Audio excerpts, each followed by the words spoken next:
Welcome back everyone. Following their victory over Golden State, the Lakers will now be headed to the Western Conference Finals, where they'll be matched up with the #1 seeded Denver Nuggets. They already have familiarity with each other during the playoffs too. I think we all remember their matchup during the NBA bubble, and while they're definitely not the same teams anymore, they're put together fairly similar compared to back then. The obvious thing to point out here is that the Lakers still have LeBron and Anthony Davis, and then the Nuggets still have Nikola Jokic, Jamal Murray, and Michael Porter Jr. However, that's pretty much where it ends in regard to player retention.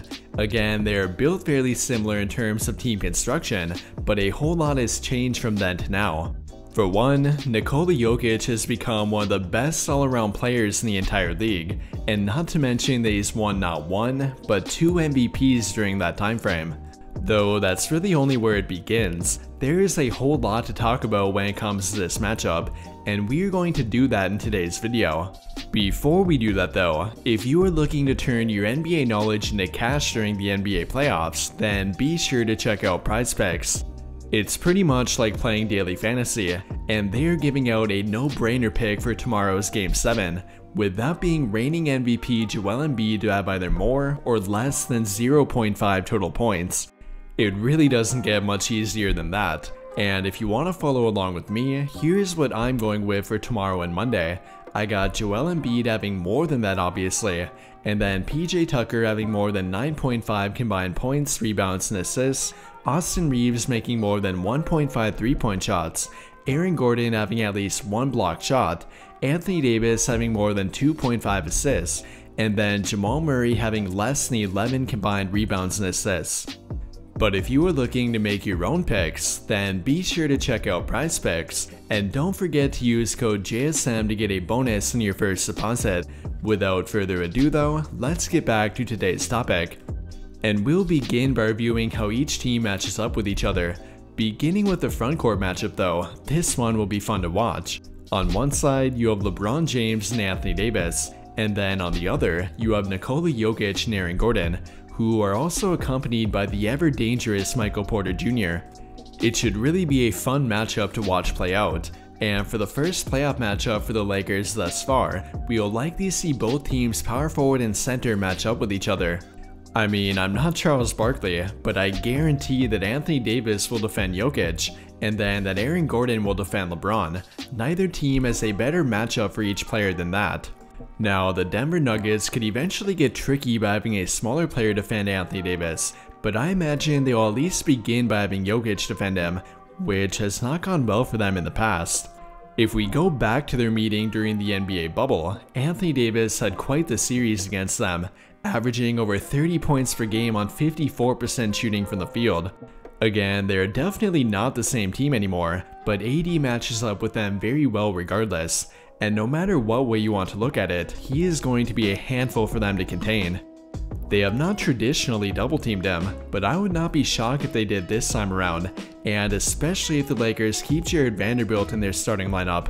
I plan to talk about this a little bit more in a future video, but I think the utilization of Vanderbilt will heavily impact the Nuggets' defensive game plan, which is definitely not a hot take either.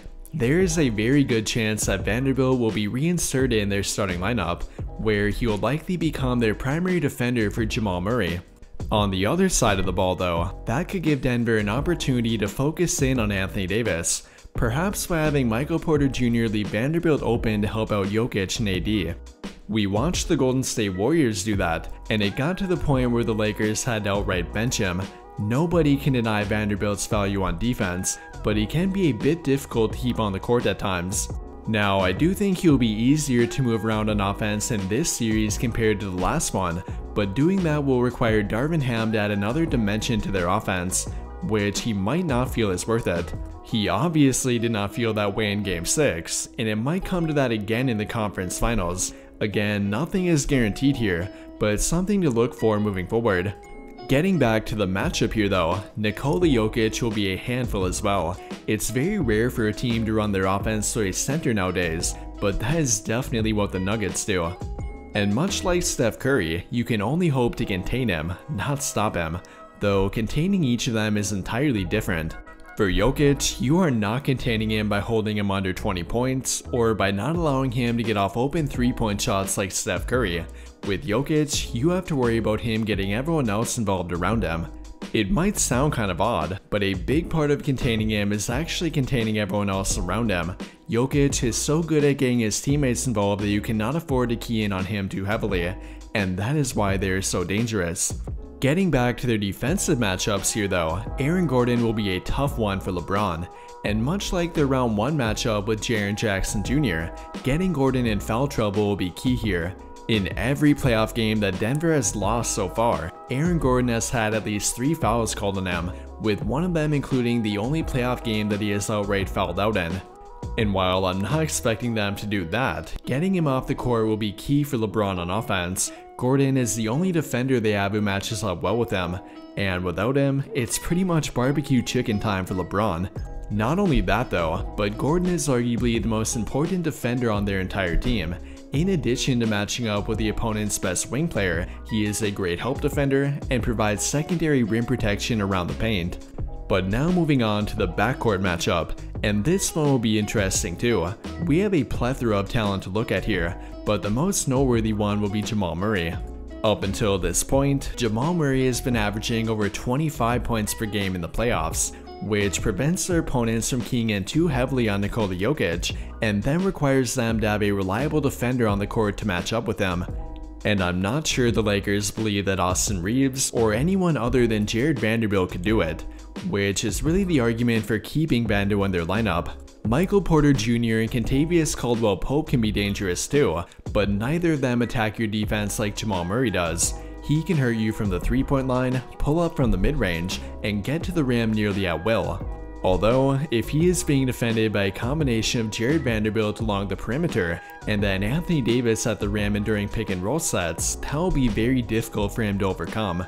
And then on the other side of that, Jamal Murray is not a great defender. Whether they match him up with D'Angelo Russell or Austin Reeves, I would like to see the Lakers go after him. I would not go after Caldwell-Pope, and having LeBron relentlessly go after Aaron Gordon is not a good plan either, which will really make Jamal Murray a prime target for them. And I'm really hoping they match Murray up with D'Lo. The Lakers may have taken the ball away from him during games 5 and 6, but now would be the perfect time to give it back to him. I mean, if you can get both Jamal Murray and Nikola Jokic to play pick and roll defense on the same play, I would continuously go after that. And that would be what happens if Murray defends D'Lo, and then Jokic defends Anthony Davis. We all know about the chemistry that D'Lo and Anthony Davis have within the pick and roll game too, and I for one am looking for it to make a comeback. I get the reasoning behind letting LeBron be ball dominant in a must-win game, but they don't want to overwork him, and especially with him playing harder on defense lately. Giving the ball back to D'Angelo Russell would be a good move for them here. It would be the perfect way to make Murray and Jokic work on defense, and even if they switch Caldwell-Pope onto him, I would still go after Jokic in the pick and roll game. We'll talk more about the bench matchup in a future video, but that will be a key aspect of this series too.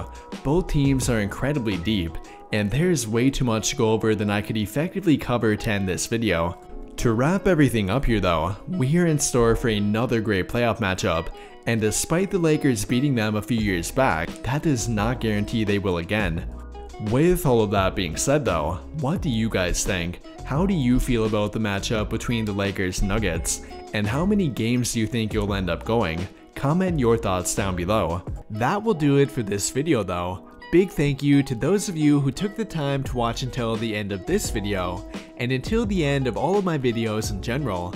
I really hope you enjoyed it, and if you did, be sure to drop a like on the video, subscribe to the channel if you have not already, and turn on notifications to get notified right away when I drop a new video. But as always, thank you for watching and have a great day.